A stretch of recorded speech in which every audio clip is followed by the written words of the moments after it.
Hey everybody, wanted to check in, say hi, good morning, good afternoon, good evening, whenever you're watching this or listening to this. I've got 3 questions here for today's Q&A that actually come from my good buddy, my good pal, my longtime student who's still with me to today, Mr. Johnny Tai. He's got 3 questions here about multivitamins that I thought was essential for everybody. So I wanted to record this and share it. Let me read the questions first and then I'll answer each of them. Question number 1, for people who want to work out, lift weights, train in martial arts, are multivitamins necessary? Number 2, some people have reported experiencing moodiness, aggressive tendencies, or even skin irritations and twitching after taking some multivitamins. What can be the cause of that? Number 3, so many different kinds of multivitamins out there.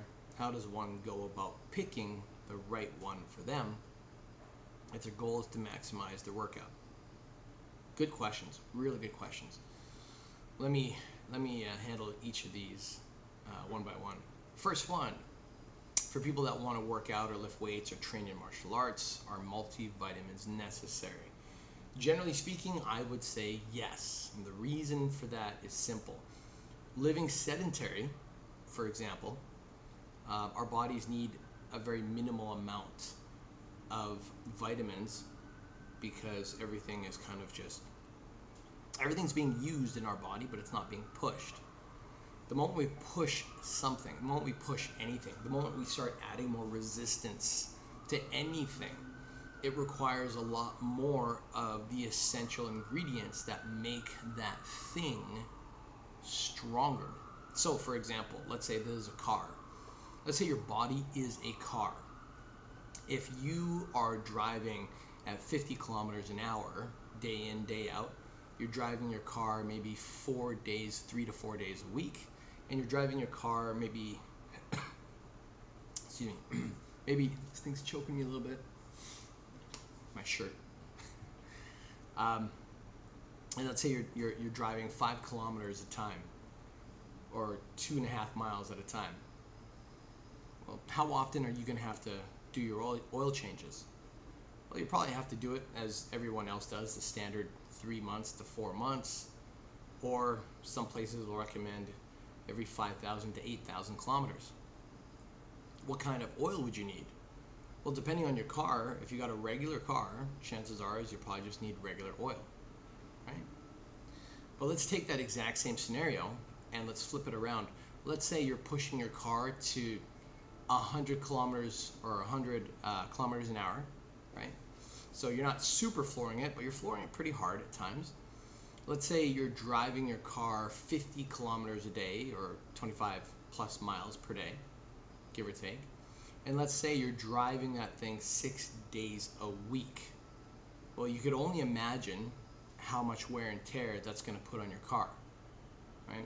One of my students right now who graduated as a police officer told me that when it comes to their cars, they actually get oil changes every single day, every day, 7 days a week. Their cars are getting oil changes every single day.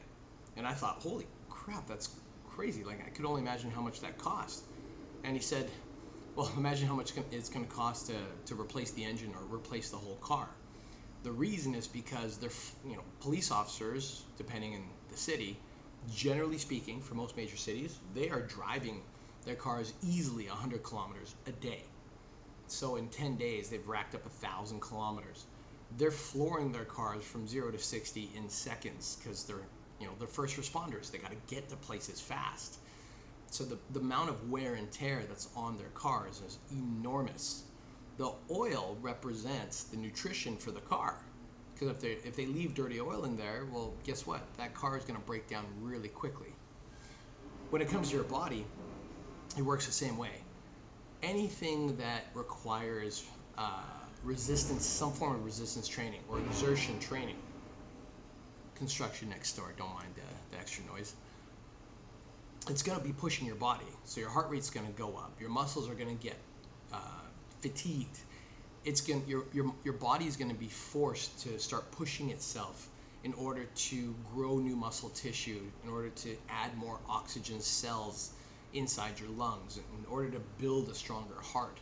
Resistance must be applied. But what helps the body build a better form of resistance? Well, outside resistance work itself, which I call external, the internal portion is how we feed our organs or repair our organs and our muscle tissue and everything else that's going on inside of us. And unfortunately, food these days, I always tell my students that food alone is good, but it's not good enough if you're trying to get your body to that next level. So is it necessary? I would say yeah, for the longevity of your body, so it doesn't break down so quickly, so easily. Definitely have a baseline of nutrition, which is multivitamins. Question number 2. Some people have reported experiencing moodiness, aggression, aggressive tendencies, and some skin irritations or twitching after taking some multivitamins. What can be the cause of that? What I've found from personal experience is that these days, a lot of multivitamins are not just multivitamins. A lot of companies are trying to get an edge. They're trying to grab more market share. They're trying to get more attention.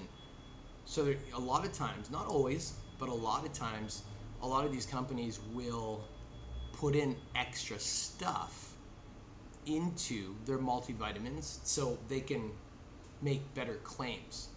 Like, yeah, you know, you take our multivitamin and you'll even get more energized, or you'll feel stronger, or you'll have more mental clarity. Well, are multivitamins designed to do that specifically? No, not necessarily. They do help with those things, but it's like a side benefit. Its main purpose in multivitamins is to make sure that the body has enough nutrition to recover, to repair, to grow properly, to stay healthy, to avoid disease, which usually, a lot of times, not always, but a lot of times, that's where disease comes from, is when the body doesn't have enough nutrition to feed itself. So it starts pulling from different parts of the body to get those nutritional resources, which usually leaves the body in lack. So if the body is lacking something for a long duration of time, then chances are that's when people start to get sick, right? But in terms of getting aggressive and skin irritations, one of the things that I usually would recommend for people is, if you're going to buy a multivitamin, read the back. Read it. Make sure that there's nothing added. There's nothing additional added in there. No extra ingredients. And hey, let me say real quick, there's nothing wrong with extra ingredients. You just want to know what you're buying to make sure that's what you expected, right? Like, if I wanted to buy a Toyota, and somehow at the time that I picked it up, I ended up getting a Ford, well, I'm going to want to know, how the hell did I end up with a Ford? You know, like, nothing wrong with Ford, nothing wrong with Toyota, they're great cars. But what I'm trying to say is, if you're going to buy something, you should be very aware of what's in it. And a lot of times, sometimes people will just listen to the store clerk, or they'll see a commercial and they'll be like, oh, that sounds really good. Or they'll read an ad, or they'll just kind of grab something off the shelf without reading the labels. The labels are important because the labels tell us how this product is being put together. And if you're reading the product label, the ingredients list, you can start to get an idea of how certain things react in your body, which is what you want. Like, you want that self-awareness of knowing, when I use this, I feel that. And the only way to know how your body's reacting to things is if you take the time to read it. So be very clear. Before you go into the store, like, let's say for me, I want a multivitamin. Well, before I go into the store, I would Google search, like, what is a quality multivitamin? What ingredients make a high quality multivitamin? That's the first thing I do. So that's what I usually recommend. Now, for other things like skin irritations or twitching, sometimes that is a byproduct of the extra ingredients added. But if a person ends up feeling those things on just regular multivitamins. So it's literally just vitamins, no extra caffeine or green tea or any other herbs that they put in there sometimes. If it's strictly multivitamins and they're getting that, I would go see the doctor for sure, for sure. Question number 3. With so many different kinds of multivitamins out there, how does one go about picking the right one for them if their goal is to maximize their workout? Good question. Good question. If we're talking about maximizing the workout, then maximizing a workout is a two-part answer, because multivitamins by themselves is great. And once again, it's good, but it's like a baseline.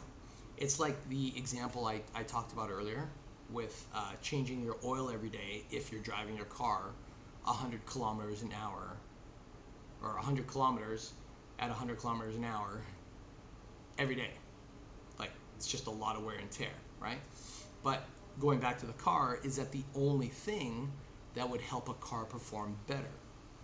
Well, not necessarily, right? Like, some people, they change the tires, so they get thicker or thinner tires depending on what kind of terrain that they're driving on.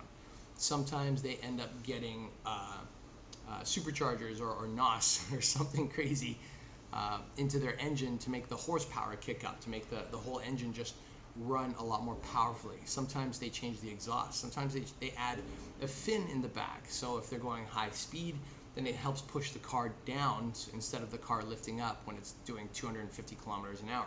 Like, there's all sorts of add-ons that you can use to maximize the performance of the car.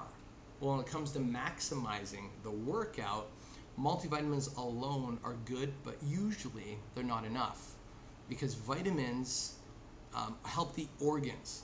They help the organs. But when we're doing workouts, what's heavily being affected as well is the muscle or the muscles. So in order to, did I just say that? Muscles. That sounded weird. In order to maximize the workout, the muscles also have to be fed. The muscles also have to be protected, and it also needs things to help maintain. And the number one thing that helps muscles perform, recover, is amino acids. That's a totally different category, right? In the same family of what we call supplements, but again, multivitamins usually refers to the organs for support, for recovery, whereas amino acids are designed more for muscle repair. So if we're talking about maximizing workouts, if that's the specific question, then what I usually share with people as a staple, as just a baseline staple, is number one, protein powder, because I find most people these days are under protein. Like, I'm talking 90% of the people that I talk to are under protein. So protein powder being one. Number two, I usually recommend BCAAs, or branched chain amino acids, which basically is just a block, like literally a chain of amino acids that are put together, and that's to help your body sustain performance, help with absorption for protein into the body. It's got a whole list of added benefits to it. But BCAAs, which is usually already in the protein powder to help us absorb protein, but sometimes is not enough depending on how many workouts you're doing. So it's good to have its own BCAAs separate on its own. And sometimes, depending on the person, I usually recommend glutamine as well. Glutamine is another amino acid that basically helps with a whole list of things, but one of the big ones that I really like is that it helps with gut, with the stomach. It helps with digestion. It helps with the ability for the gut to heal itself. I'm not sure if I can use that word, but in a nutshell, the reason why I said gut is because everything that we consume goes through the stomach. And if the stomach is bad, if it's not performing at its best, it affects the rest of our body. Our stomach is hugely important, because if it's underperforming, then everything in our body goes out of whack. Like, I mean, Without the stomach performing well, the muscles can't repair itself as efficiently. It doesn't recover as well. It definitely doesn't perform as well. Not to mention the brain has a hard time functioning because a lot of the supplementation the brain needs starts from coming through the gut, as well as a whole bunch of other things like the ability to sleep and sleep well, get deep sleep. The list goes on and on. So, in a nutshell, if this, for all of these, sorry, I had to read this real quick to make sure I was answering this correctly. In a nutshell, if the goal is to use multivitamins for working out, I would usually say go online, check out what is a popular vitamin. And I say what's popular because this video or this audio right now, there's a whole list of popular companies today. But if this recording, if you're listening to this recording like 10 years from now, what's popular today is not going to be popular most likely 10 years from today. So it's really good to stay updated. So I usually recommend go online, go to Google, and just type in, what are the best vitamins, or what's the best vitamin for, and then say who you like, what your age bracket is. Like somebody who's 50 years old would need vitamins slightly different from someone who's 25 years old, would need something different from someone who's, let's say, 15 years old. And that's because the body has different requirements for different age brackets, right?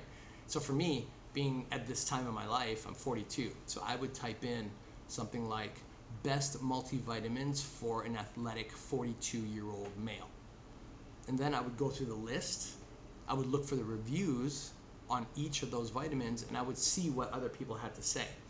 Because I like the reviews, I like listening to what other people talk about, because it lets me know other people have tried it, and if there's a whole bunch of people getting jittery on it, then I'll know. And if there's a whole bunch of people who are enjoying the benefit of using it, well then, hey, great, I'll know. But the marketplace is awesome these days because it tells us exactly what we want to a degree. And it takes out a lot of the guesswork that we otherwise would have to do, a lot of trial and error. We no longer have to rely on just personal experience.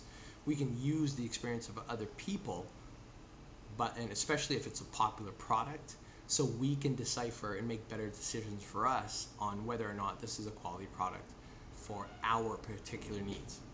Now, just as a recap, please remember that I am not a doctor. All the information I'm sharing is for entertainment purposes only, and if you have any uncertainties, it's always best to go to your healthcare professional. My advice comes from personal experience, being in the field of fitness and training since 2007, so right now that would be 13 years, teaching over 2,000 students in the area of self-defense, martial arts, and in fitness, and getting people, a lot of my fitness people, my clients, to go up on stage and compete in fitness competitions. So everything I'm sharing is from personal experience. What applies to me might not always apply to you, and I say that for everybody. Like, doesn't matter who you listen to, always take the time to do your own research. Always take the time to do your own research. That's usually the best way to start, and using other people's advice as a guideline on how to start your own research. Okay?